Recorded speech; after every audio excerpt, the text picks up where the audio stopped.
बड़ी दिवाली यानी दीपावली। कार्तिक मास की अमावस्या के दिन दीपावली यानी दिवाली मनाई जाती है। इस दिन भगवती महालक्ष्मी का उत्सव बड़े धूमधाम के साथ मनाया जाता है।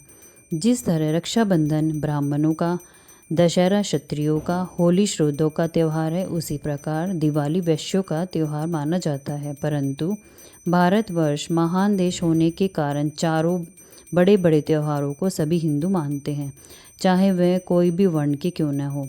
इस दिन लक्ष्मी जी को प्रसन्न करने के लिए पहले से घरों को लीपकर साफ किया जाता है। साफ सुथरा करके घरों को अच्छी तरह से सजाकर घी के दीपों की रोशनी की जाती है। बच्चे उमंग में भरकर आतिशबाजी, पटाखे वगैरह सब छोड़ते हैं। बड़ी दिवाली यानी दीपावली की पूजन विधि इस प्रकार है। लक्ष्मी पूजन के लिए पहले सफ़ेदी से दीवार पोत लें, फिर गेरुआ रंग से दीवार पर बहुत सुंदर गणेश जी और लक्ष्मी जी की मूर्ति बनाएं। इसके अलावा जिन देवी देवताओं को आप मानते हैं उनकी पूजा करने को उनके मंदिरों में जाएं। साथ में जल, रोली, चावल, खील, बताशे, अबीर, गुलाल, फूल, नारियल, मिठाई, दक्षिणा, धूप, दिया सलाई आदि सामग्री ले जाएं और पूजा करें। फिर मंदिरों से वापस आने के बाद अपने घर के ठाकुर जी की पूजा करें। गणेश लक्ष्मी की मिट्टी की प्रतिमा बाजार से लाएं।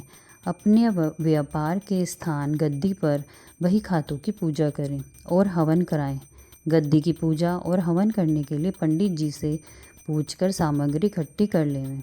घर में ही जो सुंदर सुंदर मिठाई आदि बनी हैं उनमें से थोड़ा थोड़ा देवी देवताओं के नाम का निकालकर ब्राह्मणों को दे देवें। इसके अलावा एक ब्राह्मण को भोजन भी कराएं। इस दिन धन के देवता धनपति कुबेर जी, विघ्न विनाशक गणेश जी, राज्य सुख के दाता इंद्रदेव, समस्त मनोकामनाओं को पूरा करने वाला विष्णु भगवान तथा बुद्धि की दाता सरस्वती जी की लक्ष्मी जी के साथ पूजा करें। दिवाली के दिन दीपकों की पूजा का बहुत महत्व है। इसके लिए 2 थालों में दीपक को रखें। 6 चौमुहा दीपक दोनों थाली में सजाएं। 26 छोटे दीपकों को तेल बत्ती रखकर जला लेवें। फिर जल, रोली, खीर, बताशे, चावल, फूल, गुड़, अबीर, गुलाल, धूप आदि से उनको पूजें और उनका टीका लगाकर उनकी पूजा करें। फिर गद्दी, व्यापार का स्थान, गणेश जी, लक्ष्मी जी की मूर्ति की पूजा करें। इसके बाद घर में आकर पूजा करें।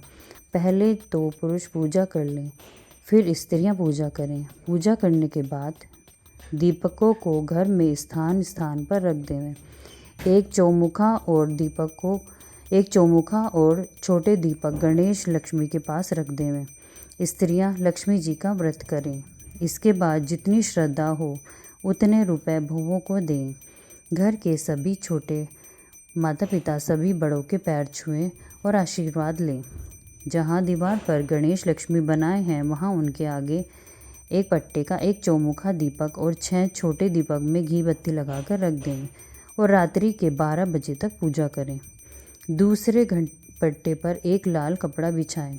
उस पर चांदी या मिट्टी के गणेश जी रखें। उसके आगे 101 रुपये रखें।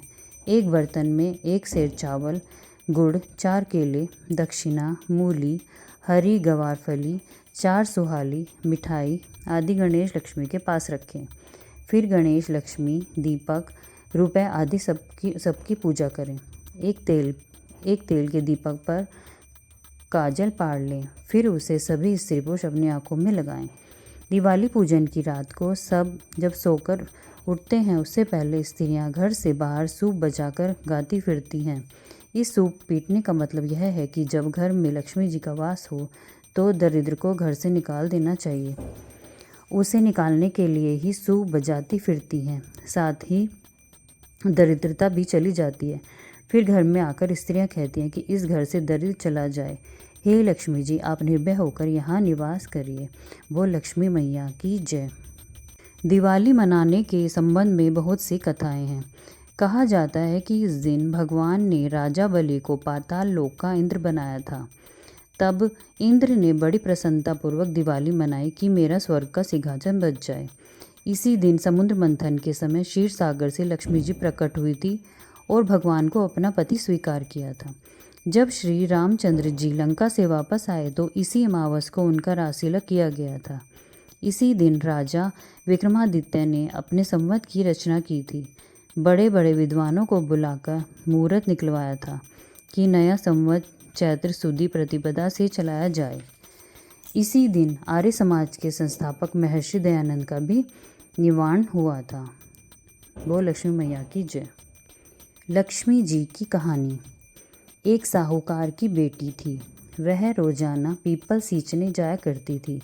पीपल में से लक्ष्मी जी निकलती और चली जाती थी। एक दिन लक्ष्मी जी ने साहूकार की बेटी से कहा कि मेरी सहेली बन जा। तब साहूकार की बेटी ने कहा कि मैं अपने पिता से पूछ आऊँ, तब कल सहेली बन जाऊंगी। घर जाकर उसने अपने पिता से सारी बात कह सुनाई। तब पिताजी ने कहा कि वह तो लक्ष्मी है और हमें क्या चाहिए, तू सहेली बन जा। दूसरे दिन साहूकार की बेटी पीपल सींचने गई और लक्ष्मी जी की सहेली बन गई।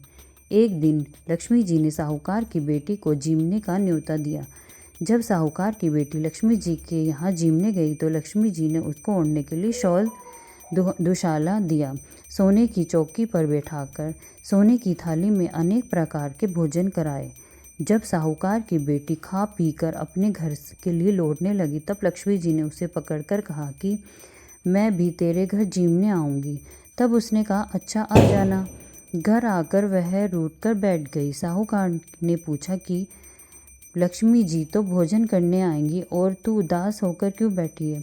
तब साहूकार की बेटी ने कहा पिताजी, लक्ष्मी जी ने तो मुझे इतना दिया और बहुत सुंदर भोजन कराया, मैं उन्हें किस प्रकार खिलाऊंगी, हमारे घर तो कुछ भी नहीं है।